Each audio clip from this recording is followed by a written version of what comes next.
Bonjour. Aujourd'hui, à 8 km de Utiel, une rando de 8 km et 400 mètres de dénivelé à la découverte de la Sierra del Negrete et du sanctuaire de la Vierge du Remède. Pour l'instant, c'est un long chemin de terre. Je suis sur le parcours PRCV 177-1, balisé de blanc et de jaune. Sur le site de la Fédération de randonnée espagnole, il est marqué comme pas très bien balisé. Alors on va voir ça. Tout fleuri le romarin.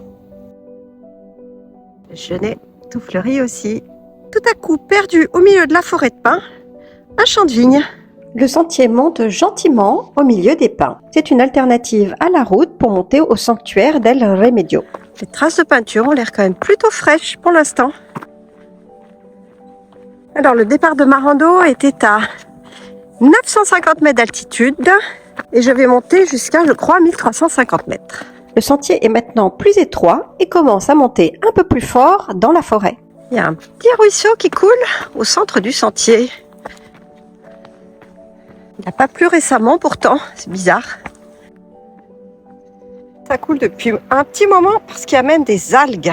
Bon, les VTT ont un peu détruit le sentier, on va essayer de ne pas se mouiller les pieds. On aperçoit la plaine là-bas, de Utiel, Requena.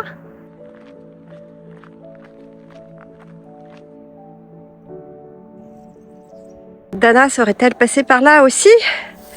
Regardez en bord du sentier. Alors, il y a des travaux sur la route, mais les voitures n'ont pas le droit d'y passer. J'espère que moi, j'ai le droit. Moi, a priori, c'était fermé dans l'autre sens, mais bon, quelqu'un a ouvert la grille, donc de toute façon, je passe. Et c'est des travaux pour réparer les dégâts causés par la Dana d'octobre 2024. Et voilà le site de l'Ermita. Ermita car le lieu est isolé dans la montagne et la forêt. C'est devenu sanctuaire avec la construction du complexe religieux et les processions qui y sont associées. Le premier pèlerinage ici a eu lieu en 1558. La procession a été organisée dans un contexte de grande détresse de la ville de Utiel, confrontée à une sécheresse prolongée et à la menace imminente d'une grave épidémie de peste qui d'ailleurs frappera la région entre 1558 et 1559. Ces faïences sont magnifiques et retracent l'histoire du site. On voit partout l'image de la Vierge des Remèdes, la Virgen del Remedio, qui est aussi représentée par une petite sculpture de moins de 20 cm de haut, qui est descendue à Utiel tous les 6 septembre lors du pèlerinage appelé la Bajada, la descente, puis remontée au sanctuaire le dernier dimanche d'octobre lors du pèlerinage la Subida, la montée. L'église telle qu'on la voit date de 1725, reconstruite après un incendie. La coupole, elle, date de 1672. Allez, on repart. Alors on monte par un escalier ancien. Il y a une petite captation de source de montagne. Il y a une belle vue. On voit la fumée de la centrale nucléaire de Cofrentes. Au-dessus du sanctuaire, des petits endroits de prière dans des cavités rocheuses. Là, ça devient super, on grimpe dans les rochers. Petite vue plongeante sur le sanctuaire et la plaine de Utiel Requena. Et ça y est, on est au-dessus de la forêt de pins. Et je suis sur le petit plateau là. Et ça, c'est le Negrete, 1300 mètres, qui a donné son nom à la chaîne de montagne. Bon, là, j'entame la partie la plus raide de la rando. Les rochers font des marches, beau terrain karstique. Je me retourne pour admirer le paysage tout en reprenant mon souffle.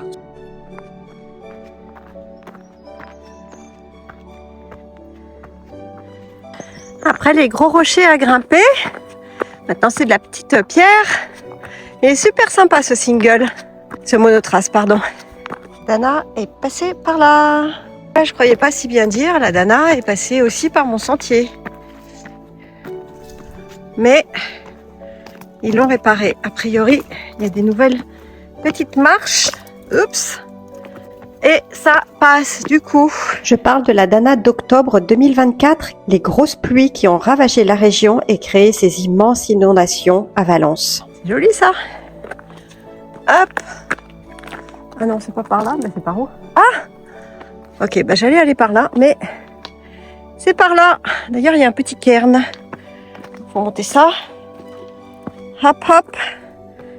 Hop, hop. Et voilà.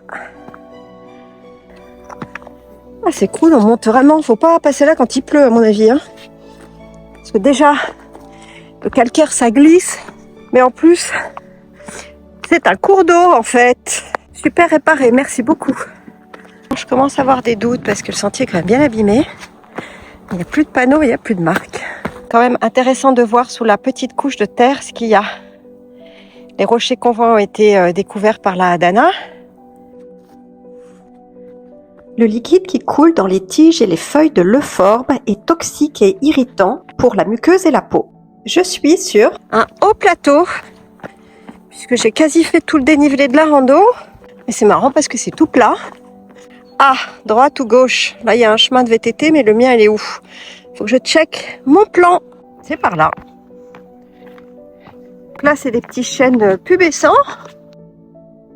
Je suis en profond sous-bois.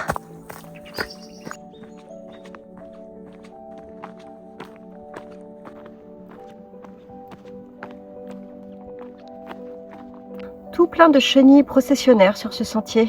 Ah, on voit les nids des chenilles processionnaires qui malheureusement tuent les pins à force. Une petite vue de l'autre côté. Encore un reste de Dana. On est vraiment dans le Barranco.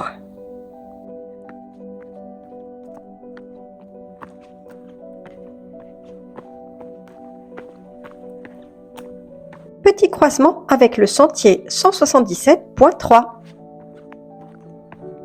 Alors là, il y a plein de romarins fleuris de part et d'autre du sentier. Je peux vous dire, ça butine sec. Il faudrait que je me taise et que je m'arrête de marcher pour que vous entendiez le bruit des abeilles. Le miel de romarin de la région est très réputé. Marrant ici parce que les genêts sont juste en bouton. Pas encore éclos. Par contre, le romarin fleurit. Alors que vers Sototchera, hier, les romarins n'étaient plus du tout en fleurs. Et par contre, le genêt était éclatant, complètement fleuri. Alors, il faut dire que c'est beaucoup plus bas où je suis, puisque Sototchera, c'est tout en bas des plateaux, dans des gorges, donc peut-être à 400 mètres d'altitude. Alors qu'ici, c'est un peu acrobatique cette histoire. Alors qu'ici, le début de ma rando était à 900 mètres, un peu plus de 900 mètres. Donc ça doit expliquer la différence. Encore des restes de Dana qui a creusé un véritable torrent le long du sentier. Petite finca là. Et voilà, je trouve le chemin qui mène à la petite finca que je vous ai montré tout à l'heure. Un beau prunier tout en fleurs. Ça butine sec, regardez toutes les abeilles qui tournent autour des fleurs.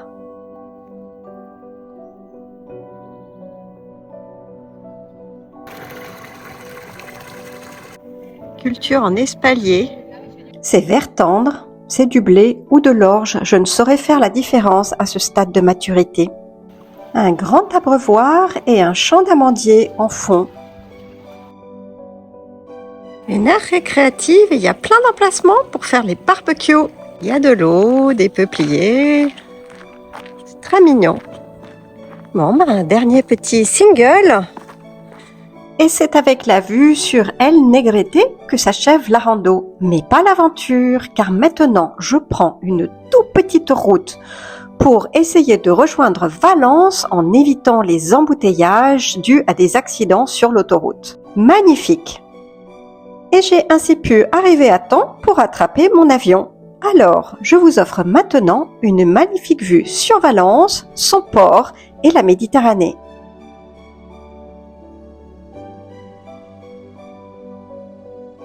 Et puis, un petit bonus, les Pyrénées enneigées. Abonnez-vous à ma chaîne pour d'autres aventures.